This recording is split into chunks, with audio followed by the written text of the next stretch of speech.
Hello and welcome to Late Night Meteorite. My name is Brandon. And yo ho ho, my name is Fabio. And Brandon, I gotta say, man, I'm really excited for today's episode. I saw y'all's episode last week when you and Janos did the Yu-Gi-Oh episode. And I've gotta say, I'm really excited for today's one.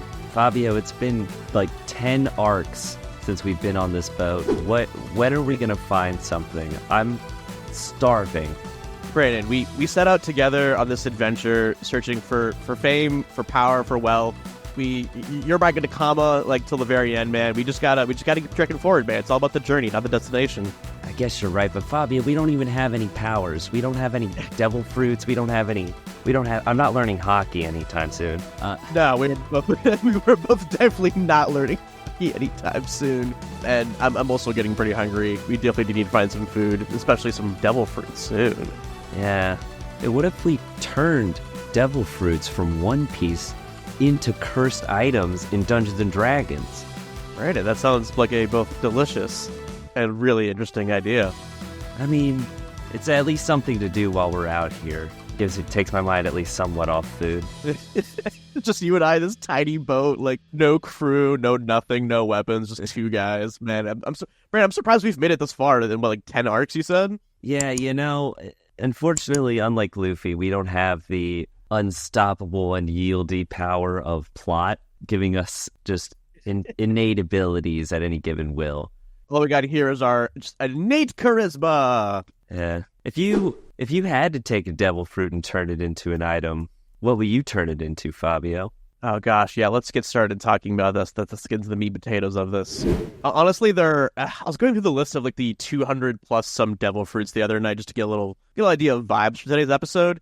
Too many cool devil fruits that I love, but I think if we're to make this a practical episode for D&D items, first off, I think we should skip away from the Logias. I feel like Logias are too straightforward. Just being an elemental kind of power, I feel like it's too 1-2 too vanilla. I think it's the Paramecias. And speaking of Paramecias, I think we have to start off with the Gomu Gomu no Mi, the Gum Gum fruit, man. Ah, yes, Luffy's classic fruit. Although, spoiler alert, it's not really the Gum Gum fruit now, is it? Are we allowed to tell that? That's way later chapter spoilers. I mean, people probably know about it by now, but are we allowed to say what it really is? I don't know. Janos can cut it out when he's editing it. What's important is Luffy's powers with the devil fruit. Yeah, he's a rubber man. His whole body turns to rubber. Eventually, he finds out later on that it's actually the Hito no Mi, the sun god Nika fruit, which gives him powers of it's reality bending freedom. It's the best way I can summarize it.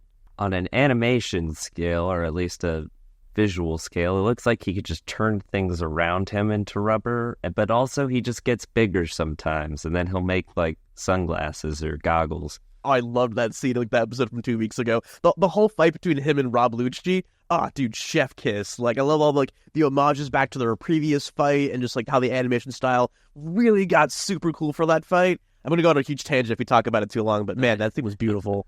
There's just so many good, especially now, there's so many just really beautiful shots, and the way they animate it is just so good. But if we're talking about it as an item, what item do you think it would translate to? Because it can't just be another fruit. That just doesn't make any sense. Yeah, that'd be kind of silly. I feel like it's almost too easy of an answer, but I feel like for this fruit, it would either be it could be the straw hat, or it could even be sandals.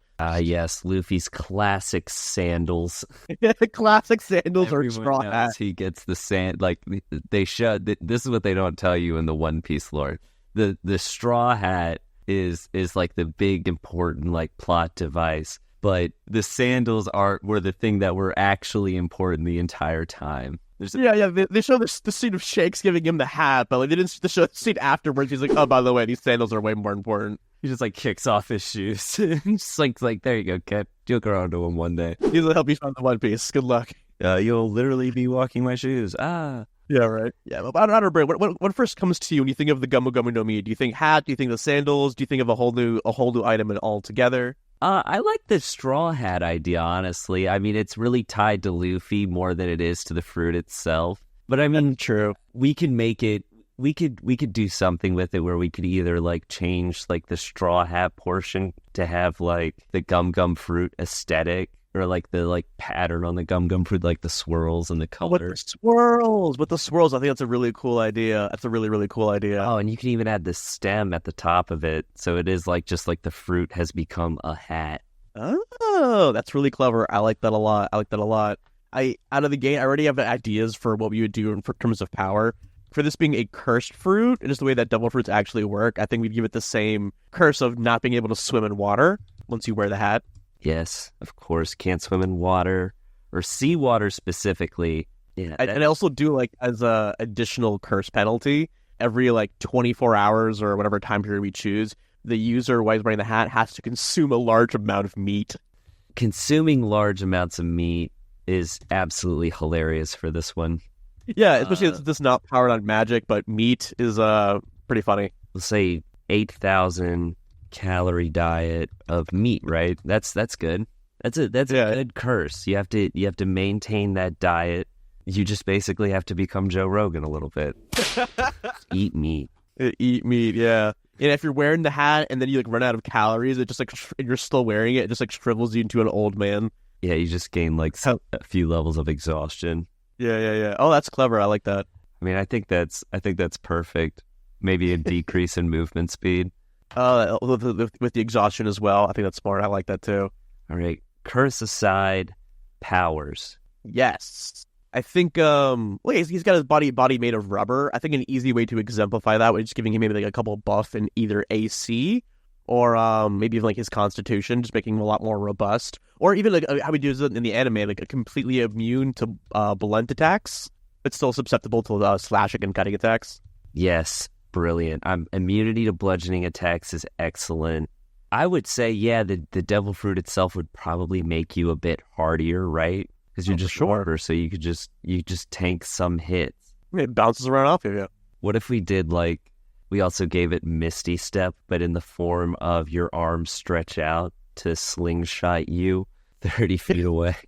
I like that a lot. If just as a side idea, I think I might go with your idea. But if we didn't want to like have his arms actually stretched and he wanted to be more like D&D-esque, you could produce like unlimited rope from your hands, so you can kind of like use the rope that you shoot out of your hands the same way you would use your stretching powers. Mm-hmm. I don't know if you want to do it that, or just prefer to do just straight up stretching.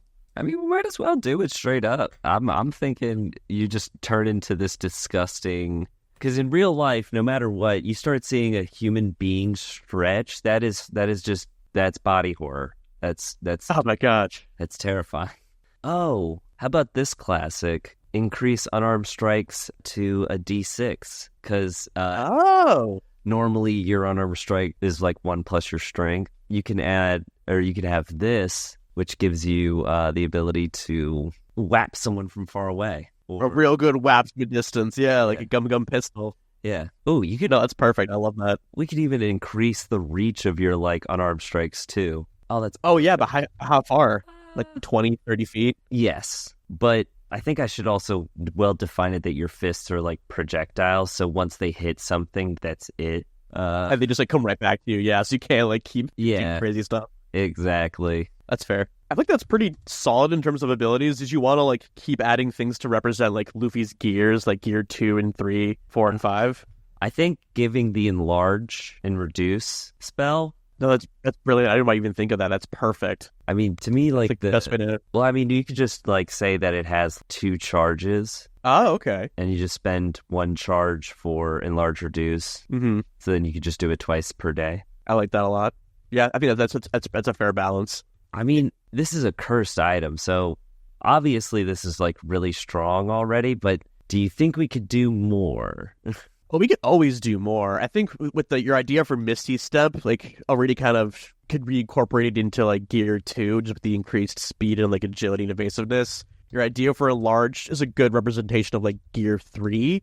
Maybe we could think of something for gear 4 and 5, or even just 5 to really represent like the reality bending nature and like the freedom that like the Nika fruit represents. Oh, I have an idea. Grapple and disengage as a bonus action. Oh my god, that can give you a lot of flexibility in combat between grappling and evading out of the way. Yeah, that's pretty cool. Yeah. God, I think that'll do it though. I think that'll cap it off really nicely. I think so too. All right, so let's summarize this. In terms of the cursed abilities, the Gomu Gomu Go Numi, or the rubber hat fruit, hat. Yeah. Cursed abilities, you can't swim in seawater. And every 24 hours you have to consume an 8,000 calorie diet, Brandon? Yes. Of meat. Purely meat, which makes it even harder. All right, and then Brandon, go through the what are the buffs or the abilities we give him again? Summarize them for me, please. To bludgeoning attack, increase to AC by 1, just for general combat purposes. While, of course, all of this while wearing the magical hat and attuned to the curse. Let's see, your unarmed strikes become 1d6 and have a range of 30 feet, acting as projectiles. 2 charges, 1 for enlarge reduce, or one charge to cast enlarge reduce, or 1 charge to cast Misty Step. You also gain grapple and disengage as a bonus action.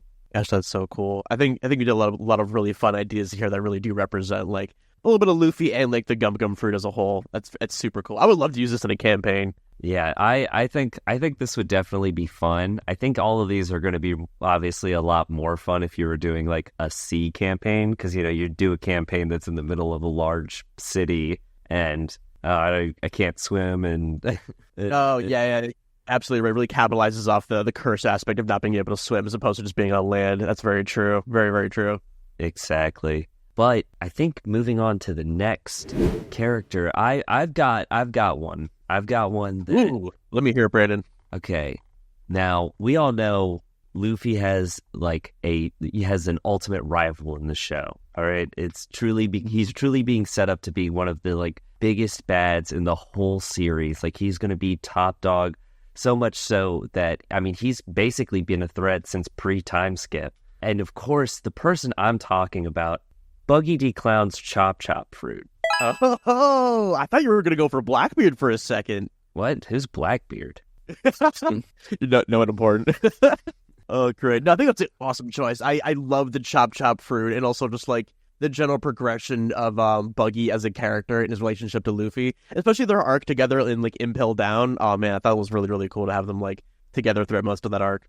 I hope they do more with him. I like where his plot's going right now. It's so befitting. Well, I guess before we get too carried away, for those people who are at home who don't know what the Chop Chop fruit is, it basically allows the user to split their bodies into separate pieces, also allowing them to become completely immune to slashing attacks. So if you really try to cut him or anything like that, you literally just split parts of his body and have like his arms, his head just like levitate and swirl around that he can control. It's both like kind of hilarious and silly, but also like pretty dang powerful. Like the fact that like some of the strongest swordsmen in One Piece can't do literally a single thing to hit Buggy is kind of wild. Yeah, he's literally survived so many crazy sword attacks. Like Mihawk couldn't even finish him off, and he turned that man to ribbons. Literal ribbons. And he just came back and he was like, "Stop it! I've had it." So, what do you think of the Chop Chop fruit, Brandon? What do you think as like an item? Like, what visually jumps out to you when you think of like the Chop Chop fruit? I keep wanting to go away from naming them after the character that has them rather than like the fruit itself, but I can't help but sit here and think, man, a red nose would be absolutely hilarious. Like you just have a clown nose.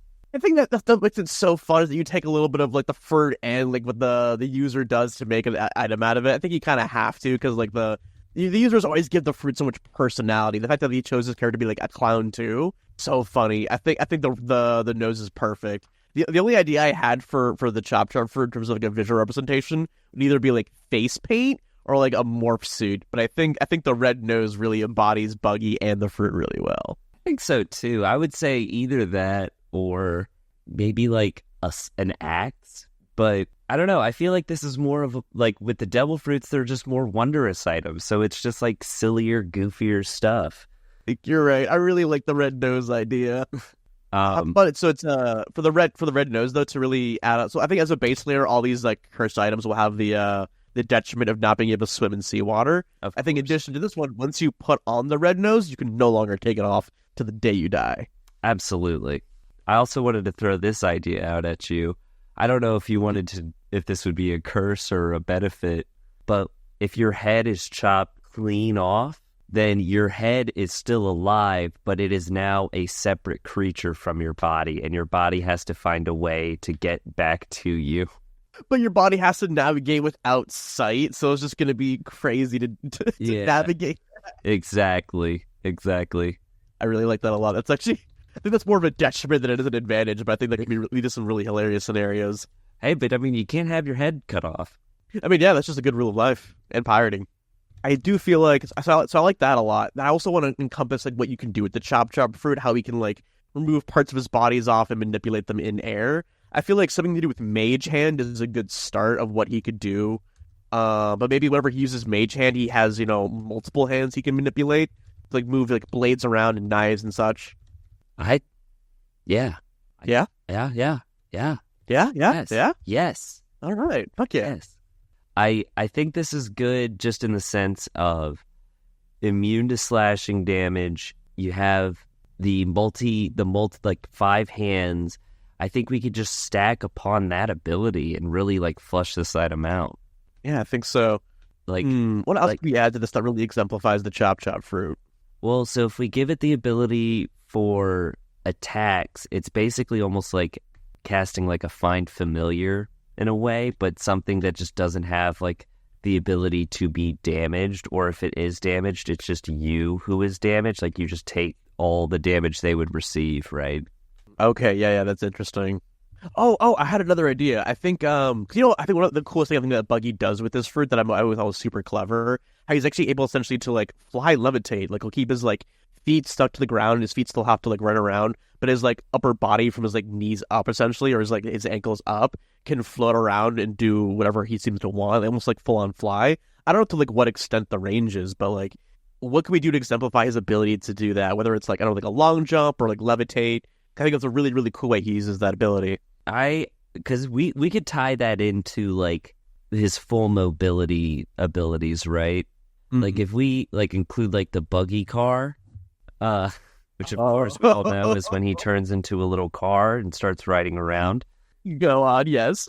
Why don't we have it to where while you're using these abilities, your body is incapacitated as you're randomly moved around to fit like just this, to fit a car or to fit a weird propeller thing.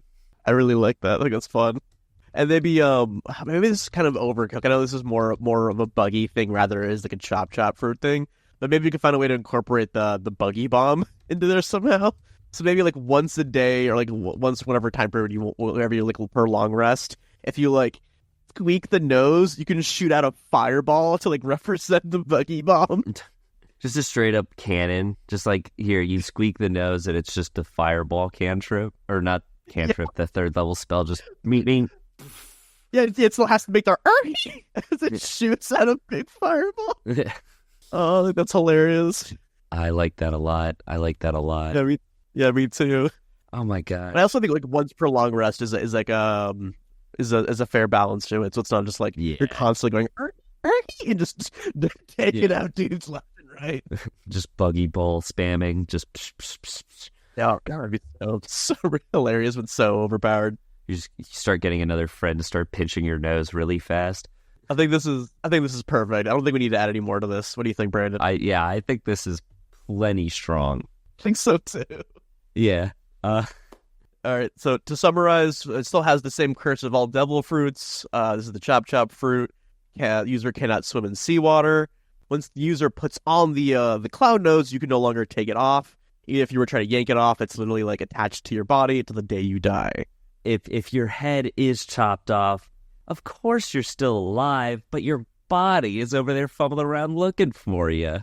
I think that would lead to so many funny role-playing and just like silly moments. I'm sure it'd make combat a little bit like silly and wild, having like a separate entity to control, but I don't know, I think that'd be so much fun. And then, of course, we have the actual abilities, immunity to slashing damage, of course. While wearing the nose, you gain the Mage Hand spell, allowing you to cast it up to 5 hands, each with the ability to control a weapon and perform an attack action on your turn. Of course, all of these mage hands share HP with the character, so if one of the hands are struck, then it is the caster who is taking the damage. Mm-hmm. Along with the mobility features, allowing you to go incapacitated aside from being like mentally aware and like your eyes are open, you can speak, but your body parts contort in such a way that you can no longer use them normally or to any other facet except for this form of mobility, which is gaining either a fly speed of 60 feet or gaining a movement speed of 60 feet. Nice. Walking speed, I should say. And then finally, the buggy ball nose squeaker. You honk the old big red schnoz, and you fire a 3rd level fireball spell once per long rest. I think that's absolutely perfect for the chop fruit. I love that. Thank you. Beautiful idea, Brandon. Beautiful idea. Claps all around. The third item, third item. We may have to riff-raff back and forth for this one a little bit because, like, there are a lot of fruits, man. I have a lot of, like, half ideas, but nothing that's really, like, spoken to me yet. Something about, like, the door fruit I always thought was super cool, where it allows the user to open, like, doors that you can go into this, like, this own pocket dimension. Yep. I thought that was super cool, but I wouldn't know if I would want to use that one or something else. I think also the jacket fruit, I think probably is more appealing to me. That was the one used by Kelly Funk and the Funk Brothers. Allows the users to transform their whole body into a jacket and control the person who is wearing them. I thought this was always one of the weirdest devil fruits, but I thought it was like so creatively used. How did it work? So there was 2 brothers. There was one that was like big and strong, and then one like that was like short and kind of like smart, but not very strong. But and then he would Yeah, he knew how to box, and he would have his like big brother like turn himself into a jacket and then like wear his big brother. Was it? Yeah, he would be around his big brother, so he would control his big brother's body essentially. Here we go. Yeah. Become stronger and faster, I think. No, that sounds right. That sounds right. One Piece. I don't know what's real anymore.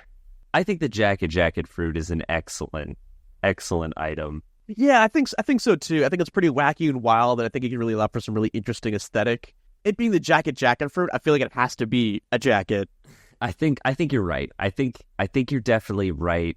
And I think the jacket itself, I don't know. I'm trying to think, are you wearing the jacket or are you getting someone else to wear the jacket? Or Brandon, is the jacket wearing you? Like, could it be a cursed item that has its own like its own sentience? Its own sentience, yeah, it has its own like personality.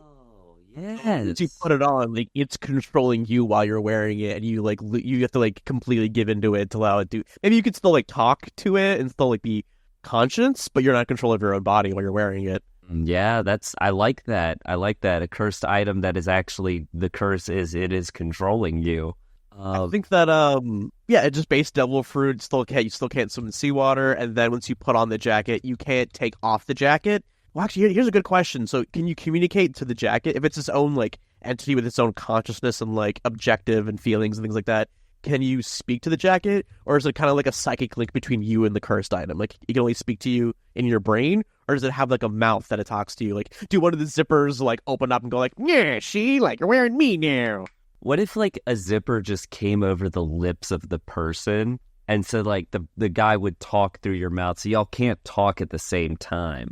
Dude, that's such a great idea. So you're going back and forth, like zipping the zipper back and forth each directions, and like when it's the cursed item, it's like a way deeper voice. It's like a demon, and then you zip it back, and it's like, no, get off my body. Zip. This is my body now. That's a cool idea, like visually. Half unzips, it's just half regular lips, half unzipped mouth, and it's just like what is having is just like kept closed right at the center where the zipper is. Yeah. Oh, I think visually that's gonna look so cool. I think now that you mentioned the zipper idea, I'm imagining like a cool badass like leather jacket, like a Mad Max leather jacket with like spikes and like chains and like zippers on it. And then when you put it on, it like zips up and goes like around like your mouth.